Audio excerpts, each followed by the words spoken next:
Mesdames et messieurs, bonjour. Je suis en fait tout à fait ravi de vous retrouver en direct dans cet épisode de Indice, votre fenêtre sur le monde des chiffres, sur le monde de l'économie égyptienne. L'Égypte et la COP, c'est le grand titre de cette édition. Quels sont les gains, quels sont les acquis, quels sont les profits récoltés par l'Égypte à travers la COP 27? C'est ce qu'on va discuter durant les prochaines minutes. Mais tout de suite, je dois vous proposer ce petit reportage de Mohamed Al-Houmoussani. Lors de la réunion hebdomadaire du cabinet ministériel, le Premier ministre a salué les résultats de la conférence de la COP27 sur le climat qui a eu lieu à Sharm el-Sheikh. Il a jeté la lumière sur le succès du sommet et a adopté une décision sans précédent sur la création d'un fonds pour les pertes et préjudices qui serait établi pour répondre aux défis climatiques, notamment dans les pays en développement. Dr Madbouli a souligné que les décisions finales de la conférence sont venues confirmer le succès de l'Égypte, non seulement au niveau distingué de l'organisation de la logistique de la conférence sur le climat, mais aussi au niveau de la conduite d'une action internationale collective dans le domaine du climat, une réussite qui s'ajoute à la série de succès diplomatiques réalisés par l'État égyptien. Au cours de la rencontre, le ministre des Affaires étrangères, Sameh Choukri, également président désigné du COP27, a de sa part affirmé que l'Égypte avait maintenu sa position et son influence sur les questions mondiales en plaçant la question des pertes et des dommages à l'ordre du jour et en cédant le front grâce à la gestion distinguée des équipes de négociation, car cette étape aura un grand impact sur les pays touchés. Toujours durant la rencontre ministérielle, la ministre de l'Environnement, Dr Yasmine Fouad, a présenté un rapport sur le résultat de la 27e session de la conférence sur le climat. La ministre a expliqué qu'environ 120 chefs d'État et de gouvernement, vice-présidents et représentants de haut niveau ont participé aux activités du volet présidentiel de la COP27. Selon elle, le nombre de participants aux activités de la 27e session de la Convention cadre des Nations Unies sur le changement climatique a réuni plus de 50 000 participants de différents pays. Et la superficie des pavillons et des bureaux de délégation dans la zone bleue s'est élevée à environ 35 800 mètres carrés, tandis que la superficie de la zone verte s'est élevée à 20 000 mètres carrés et la zone verte se rapprochait de la zone bleue, ce qui a contribué au suivi de la participation de la conférence aux différents événements qui ont eu lieu. La ministre de l'Environnement a passé en revue un ensemble d'initiatives présidentielles techniques qui ont été lancées lors des activités de la conférence sur le climat en coopération avec un nombre de partenaires internationaux comme le guide de Sharm el-Sheikh pour un financement équitable, l'alimentation et l'agriculture pour l'initiative Transformation durable, l'initiative Promouvoir des solutions fondées sur la nature pour accélérer le changement climatique et l'initiative Transition énergétique équitable et abordable en Afrique, en plus d'autres initiatives liées à une vie décente en Afrique. Selon elle, d'autres initiatives ont été également lancées dans les domaines de l'énergie durable et du transport à faible émission de carbone et le rôle des femmes dans l'adaptation au changement climatique. Dr Yasmine Fouad a révélé que le fait le plus marquant qui a eu lieu lors des journées thématiques de la conférence a été la présence de la journée de l'eau qui vient pour la première fois à l'ordre du jour de la conférence. La ministre a également évoqué les activités de la 27e session de la conférence sur le climat qui a vu le lancement du plan d'investissement pour la stratégie nationale sur le changement climatique 2050 ainsi que le lancement du premier marché volontaire égyptien et africain pour l'émission de certificats carbone en plus de la signature d'accords pour mobiliser des fonds et des investissements destinés aux projets du programme Novi, où des accords ont été signés pour un nombre de projets sous l'égide des 3 axes du programme Novi dans les domaines de l'énergie, de l'agriculture et de l'eau.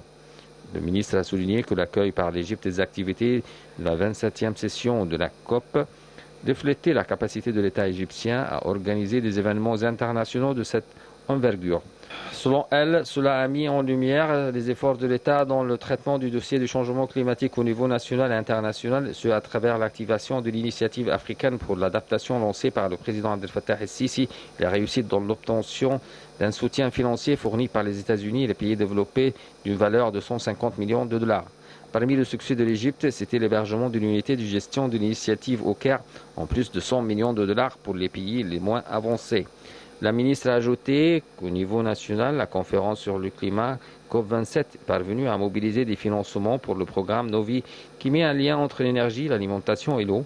Il s'inscrit en partie dans la mise en œuvre du plan national de contribution modernisé à travers les organismes de financement internationaux.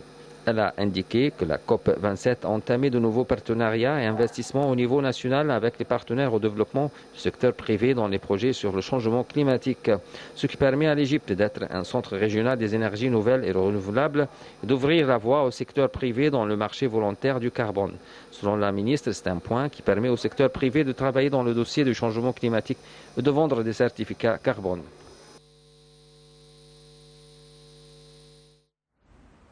Donc, nous avons actuellement en ligne de notre international Dr Amr Hamed, un professeur très éminent de l'économie et c'est également un expert, un consultant très éminent sur la scène régionale. Monsieur Amr Hamed, vous êtes toujours le bienvenu sur notre TV international. Bonjour. Monsieur. Bonjour. Monsieur Amr Hamed, bonjour et bienvenue. Merci, merci. Merci beaucoup pour nous rejoindre à travers la ligne de l'INTV International. Et ma première question porte sur votre lecture des gains, des profits récoltés par l'Égypte à travers la COP 27. Ok. Si on parle du point de vue de l'Égypte, les gains plus ou moins économiques pour l'Égypte, pardon. Oui. Le COP27 représente une véritable opportunité pour investir dans plusieurs domaines. Mais je veux commencer avec le plus important, c'est l'être humain, notamment les jeunes.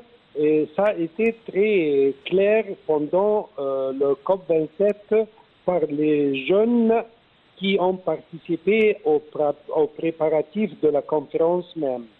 Alors ça, c'est la première, c'est l'opportunité le plus important, c'est l'opportunité d'emploi dans de nombreux secteurs, de créer des emplois dans de nombreux secteurs, en particulier, bien sûr, le tourisme, les pôles informatiques, le secteur du communication, l'énergie atomique du futur et l'énergie renouvelable.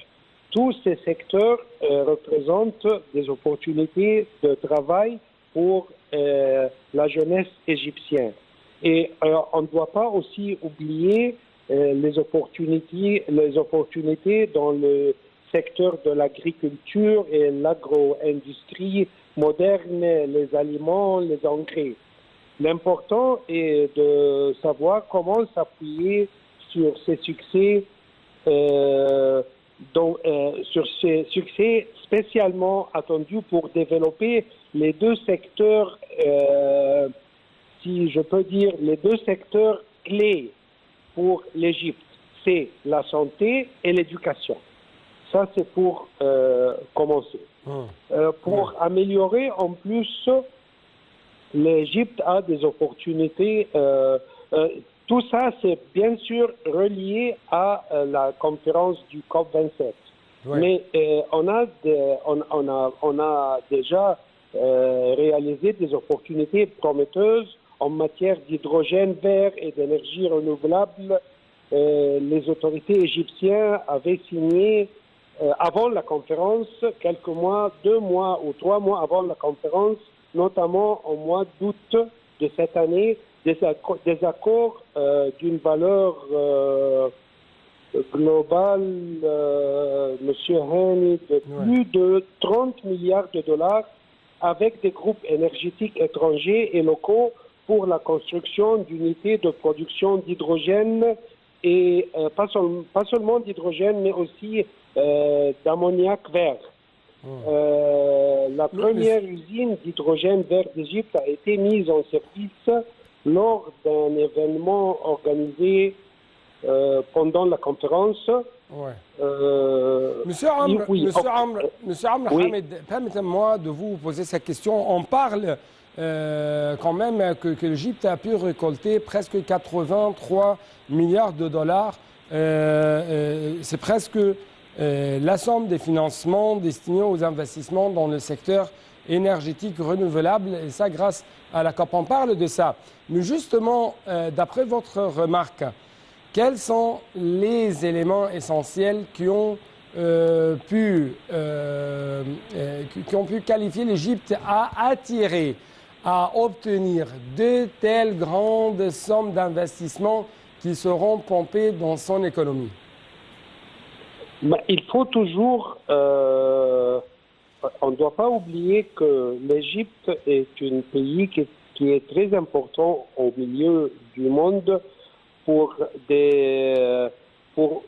plusieurs paramètres. Bien sûr, où l'Égypte existe au centre du monde, et puis la gouvernement a déjà achevé pendant les quelques années passées des infrastructures qui peuvent inviter l'investissement international pour être établi en Égypte en général. Alors ça c'est très important. Mais si vous voulez, maintenant, c'est le temps d'investir ce qu'on a déjà achevé pendant les années passées. La question le plus dure, c'est comment maintenir ce qu'on a achevé jusqu'à maintenant. Comment maintenir et en même temps achever le but national de l'Égypte. Parce que, comme vous le savez déjà, de mon point de vue, moi, je suis sûr que l'Égypte peut être un des, disons, des plus forts 6 ou 7 économies mondiales. Mais pour achever ça, on doit continuer ce qu'on a achevé déjà jusqu'à maintenant et jusqu'à la conférence de Sharm el-Sheikh. C'est parce qu'on a beaucoup investi dans les infrastructures durant les dernières années. Nous récoltons ainsi les fruits de cette réforme économique, les fruits même de cette infrastructure qu'on a eue pendant les dernières années. Oui, mais c'est ça, oui, mais la question le plus dure, c'est comment maintenir ça. Comment maintenir ce qu'on a achevé jusqu'à maintenant. Parce que jusqu'à maintenant, l'Égypte va sur la direction correcte. Mais le plus difficile, c'est de maintenir ce qu'on a achevé. L'ordonnance, si vous voulez, l'ordonnance médicale, je veux dire médicale de point de vue économique, bien sûr, il se compose de 3 médications, ou bien, si vous voulez, de 3 conditions. Le premier, c'est la réforme du régime des institutions financières, bancaires et fiscales et de l'imposition des impôts et des taxes. Ça, c'est numéro 1. Pour attirer et maintenir les investissements internationaux en Égypte. Numéro 2, qui est aussi très important pour maintenir les investissements internationaux en Égypte. C'est l'ajustement structurel du système juridique et légal qui pourrait établir ou plutôt fortifier la confiance internationale dans notre atmosphère d'investissement et des affaires en général. OK?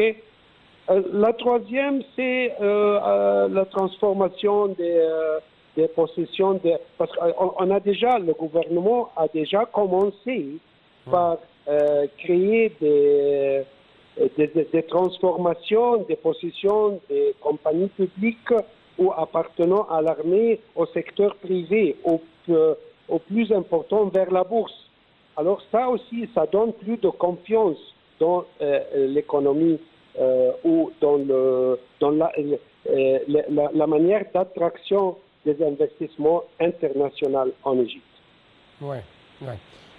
Autre question, à quel point vous trouvez que l'économie égyptienne, avec de telles infrastructures, est devenue de plus en plus attractive aux yeux du secteur privé, mais aussi aux yeux des partenaires internationaux?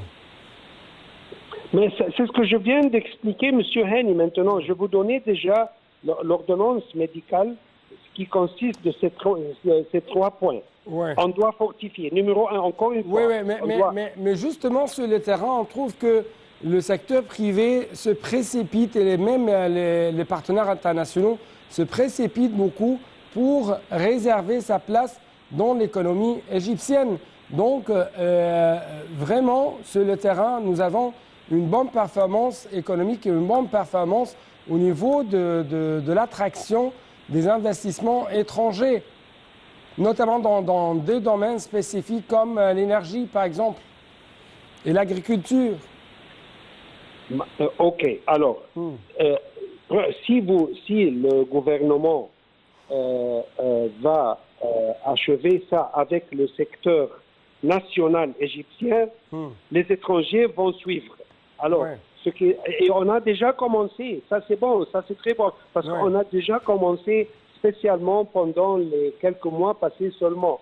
Les directions du gouvernement vers transformer les compagnies publiques ou bien les compagnies qui ont commencé avec, disons, l'armée. Maintenant, ils sont, comme vous le savez, l'État a déjà publié qu'il y a beaucoup de compagnies qui vont être transformées vers le secteur privé. Ouais. Alors, si le secteur privé va vraiment, disons, acheter ces compagnies-là, alors les investisseurs internationaux, ils vont suivre 100%. Ouais. Et quand même, le président égyptien Abdel Fattah al-Sisi, dans la dernière conférence économique avant le lancement de COP27, a dit que l'État égyptien est tout à fait prêt à être partenaire d'un pourcentage de 30%, quelque chose comme ça, avec les partenaires du secteur privé ou les partenaires internationaux, pour seulement donner la confiance à tout projet, donner la confiance aux autres partenaires, notamment en ce qui concerne le fait que l'État est ici pour surmonter tous les obstacles auxquels est confrontés les investisseurs étrangers ou nationaux, locaux, ou quand même le secteur privé. Donc c'est un pas très encourageant de la part de l'État. C'est ça. Vous avez utilisé le mot le plus important, c'est la confiance. La confiance. Ce qui est très important, c'est d'établir la confiance. Mais la confiance prend du temps.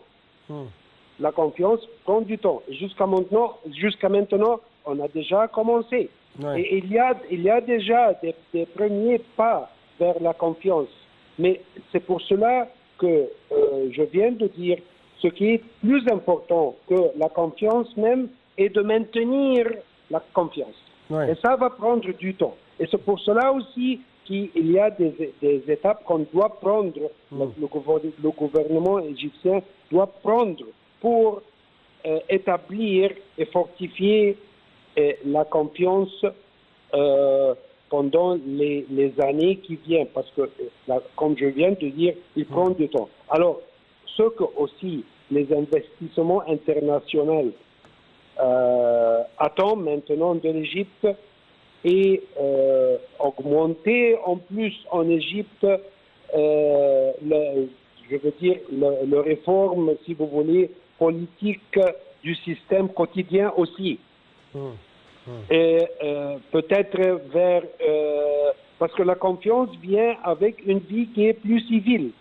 Ouais. Et de mon point de vue, ça a déjà commencé, mais ça a commencé timidement, avec des transformations des possessions des compagnies. Comment ça a commencé timidement? Avec les transformations des possessions des compagnies publiques vers le secteur privé. Et je vous assure que ça va continuer avec aussi les secteurs internationaux, je veux dire les investissements internationaux. Oui. Monsieur Amr Hamed, merci beaucoup pour de tels éclaircissements de votre part. Et malheureusement, je n'ai plus le temps pour vous donner un peu plus d'espace pour nous proposer votre point de vue concernant l'Égypte et la COP 27. Mais en tout cas, merci encore une fois et c'est la même chose pour vous, chers téléspectateurs. Merci pour votre attention et à la prochaine.